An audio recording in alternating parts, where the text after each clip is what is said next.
Halo teman-teman semua, selamat datang di channel Desti Julfitria. Di video kali ini aku bakal share lagi sama kalian soal SKB Formasi Perawat. Jadi ini adalah video part 2 yang sebelumnya aku udah upload soal nomor 1 sampai 20 dan di video ini soal nomor 21 sampai dengan 40. Dan seperti biasanya kunci jawaban ada di akhir video.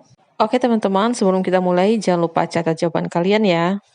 Soal 21, diagnosa keperawatan aktual atau risiko tinggi yang diduga akan muncul karena suatu kejadian atau situasi tertentu disebut A. Syndrome Nursing Diagnosis, B. Wellness Nursing Diagnosis, C. Possible Nursing Diagnosis, D. Risk and High Risk Nursing Diagnosis, E. Actual Nursing Diagnosis.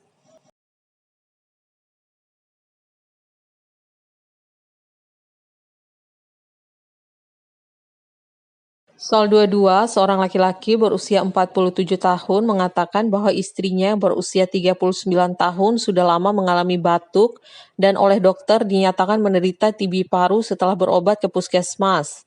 Hasil pemeriksaan TTV didapatkan tekanan darah 110/70, nadi 80 kali per menit, respirasi 20 kali per menit, suhu 36,5 derajat Celcius, suara nafas ronhi. Keluarga mengatakan tidak memiliki tempat penampungan dahak. Keluarga tidak memisahkan alat-alat yang memungkinkan terjadi penularan. Hasil observasi, ruangan rumah dan kamar tidur penderita lembab dan gelap karena tidak mendapatkan sinar matahari yang cukup. Manakah masalah keperawatan yang sesuai dengan keadaan tersebut? A. Ketidakmampuan keluarga mengambil keputusan dalam merawat anggota keluarga. B. Risiko terjadi infeksi. C. Risiko terjadi penularan pada keluarga. D. Risiko terjadi cedera. E. Ketidakefektifan penata laksanaan aturan terapeutik.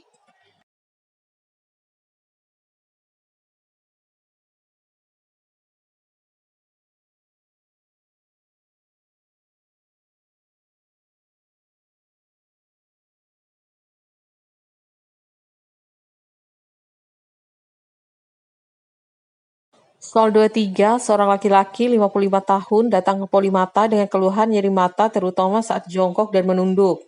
Hasil pengkajian didapatkan klien silau dengan cahaya, nyeri tekan pada bola mata dan disimpulkan terjadi peningkatan tekanan intraokuler. Dokter memberikan terapi pilocarpine 2%. Apakah efek samping yang harus diperhatikan saat klien mendapat terapi tersebut? A. Sakit kepala, B. Gangguan tidur, C. mual dan muntah, D. Rasa pahit di mulut, E. Jantung berdebar-debar.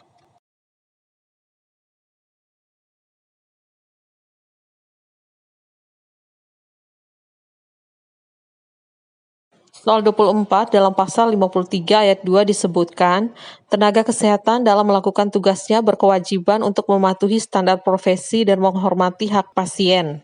Pasal tersebut berkaitan dengan praktik keperawatan yaitu A. Prinsip legal dalam praktik keperawatan, B. Prinsip etik, C. Teori dan konsep berubah, D. Proses keperawatan, E. Prinsip norma keperawatan.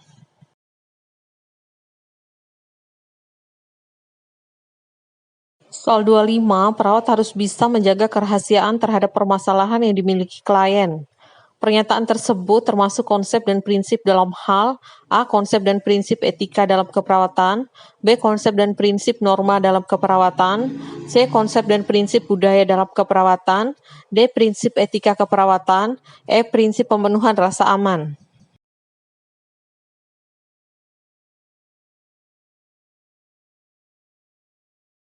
Soal 26, seorang laki-laki usia 39 tahun dirawat di ruang penyakit dalam dengan riwayat peptic ulcer, mengeluh perutnya terasa kaku dan kembung, mengalami demam dengan suhu 38,7 derajat Celcius, tekanan darah 130/78, HR 97 kali per menit, RR 29 kali per menit, HB 8,6, leukosit 15.000, PU 5 kali per menit.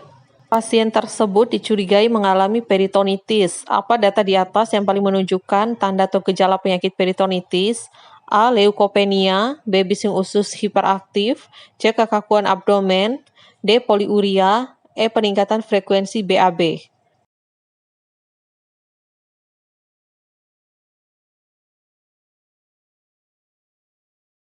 Soal 27, penyumbatan pembuluh darah oleh benda asing seperti pembekuan darah atau penyumbatan udara disebut A. Endotel, B. emboli, C. Fibrosis, D. plaki fraktur, E. platelet.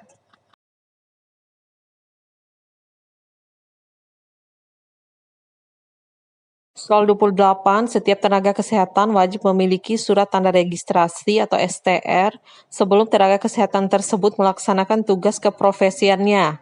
Hal ini sesuai dengan A. Permenkes RI nomor 1792 garing Menkes garing Per garing 8 garing 2011, B. Permenkes RI nomor 1793, C. Permenkes RI nomor 1794, D. Permenkes RI nomor 1795, E. Permenkes RI nomor 1796.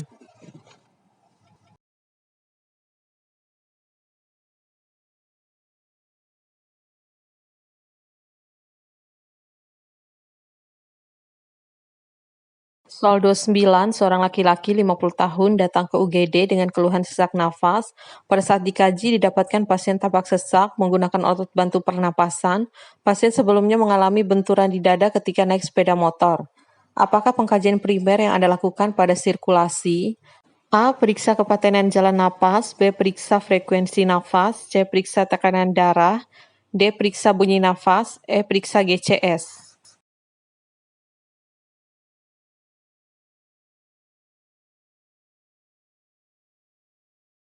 Soal 30, standar kinerja profesional dari ANA meliputi berikut ini kecuali A. Kualitas perawatan, B. Kolaborasi, C. Pendidikan kesejawatan, D. Penilaian kinerja, E. Pengakuan diri.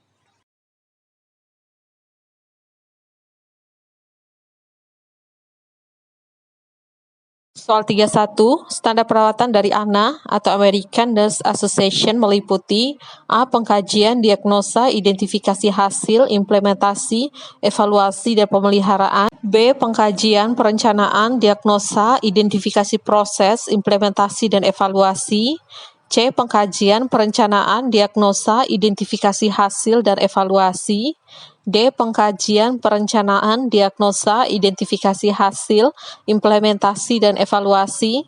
E. Pengkajian, perencanaan, diagnosa, identifikasi hasil, dan implementasi.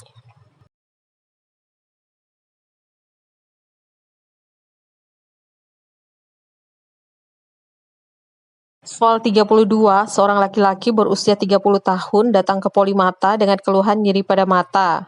Hasil pengkajian didapatkan klien mengeluh gatal pada mata, terasa perih dan panas, mata berair dan kemerahan, serta silau.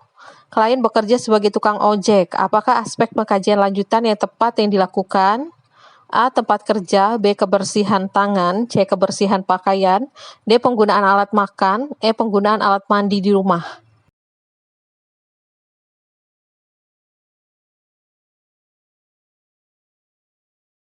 Soal 33, seorang perawat mendapat tugas di Posyandu untuk memberikan penyuluhan tentang kaidah hidup sehat pada masyarakat setempat. Ditemukan data penderita penyakit TBC masih tinggi. Apakah materi penyuluhan pada kasus tersebut di atas? A. Pola hidup sehat. B. Makanan bergizi. C. Rumah sehat. D. Pencegahan TBC. E. Bahaya merokok.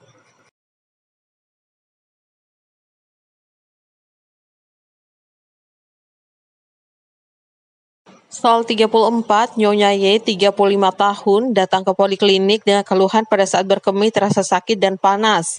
Keluhan ini sudah berlangsung sejak 1 minggu yang lalu.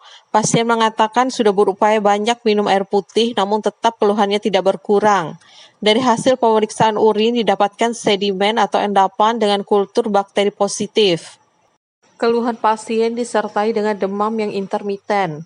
Pada saat memberikan PEDCAS pada pasien tersebut, informasi apakah yang harus disampaikan oleh perawat? A. Pencegahan infeksi kemih melalui personal hygiene. B. Pencegahan infeksi kemih melalui pemberian antibiotika. C. Pencegahan infeksi kemih melalui hidrasi yang adekuat.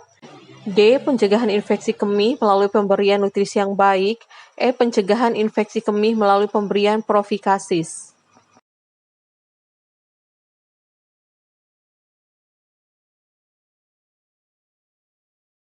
Soal 35, apa yang dimaksud dengan registrasi? A. Pemberian izin kepada seseorang yang memenuhi persyaratan oleh badan pemerintahan yang berwenang. B. Ketetapan hukum yang mengatur hak dan kewajiban seseorang yang berhubungan erat dengan tindakan keperawatan. C. Merupakan proses untuk menentukan dan mempertahankan kompetensi keperawatan. D. Pencantuman nama seseorang dan informasi lain pada badan resmi, baik klinik, pemerintah maupun non-pemerintah. Kebijakan atau ketentuan yang mengatur profesi keperawatan dalam melaksanakan tugas profesinya dan terkait dengan kewajiban dan hak.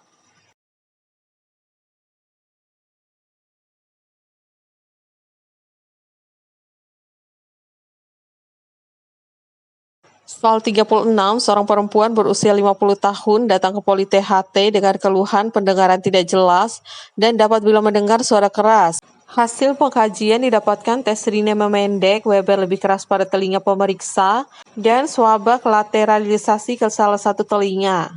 Apakah makna hasil pemeriksaan tersebut? A. Klien mengalami tuli total. B. Klien mengalami tuli perseptif. C. Klien mengalami tuli konduktif. D. Pemeriksa mengalami tuli konduktif. Klien mengalami kerusakan gendang telinga.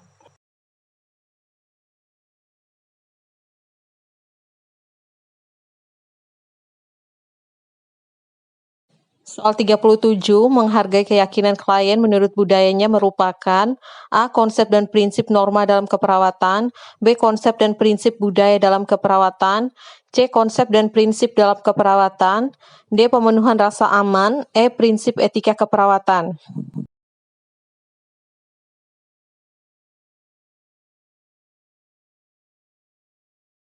Soal 38 yang bukan fungsi organisasi profesi dalam bidang pelayanan keperawatan adalah A. Penetapan standar profesi keperawatan. B. Pemberian izin praktek dan rekomendasi. C. Menyusun RUU praktik perawat. D. Pemberian registrasi tenaga keperawatan. Penyusunan dan pemberlakuan kode etik keperawatan.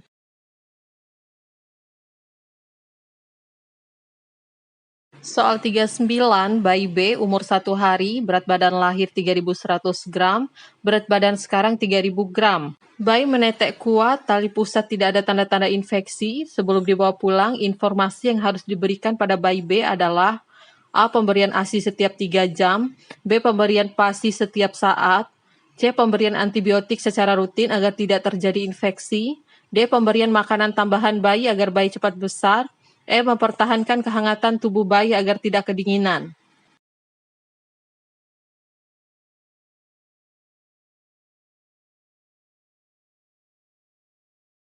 Soal 40 yang dimaksud dengan sertifikasi adalah A. Ketetapan hukum yang mengatur hak dan kewajiban seseorang yang berhubungan erat dengan tindakan keperawatan.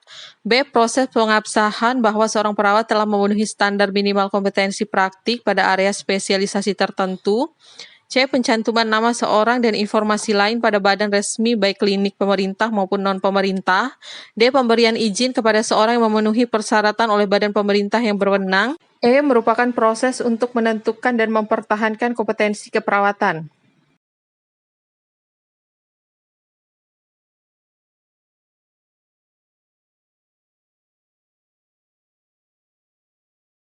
Nah, itu dia teman-teman untuk soal part 2-nya. Semoga soal-soal ini bermanfaat untuk bahan belajar kalian. Dan jangan lupa cocokkan jawaban kalian dengan kunci jawaban yang ada di akhir video dan komen berapa benar dan berapa salah di kolom komentar.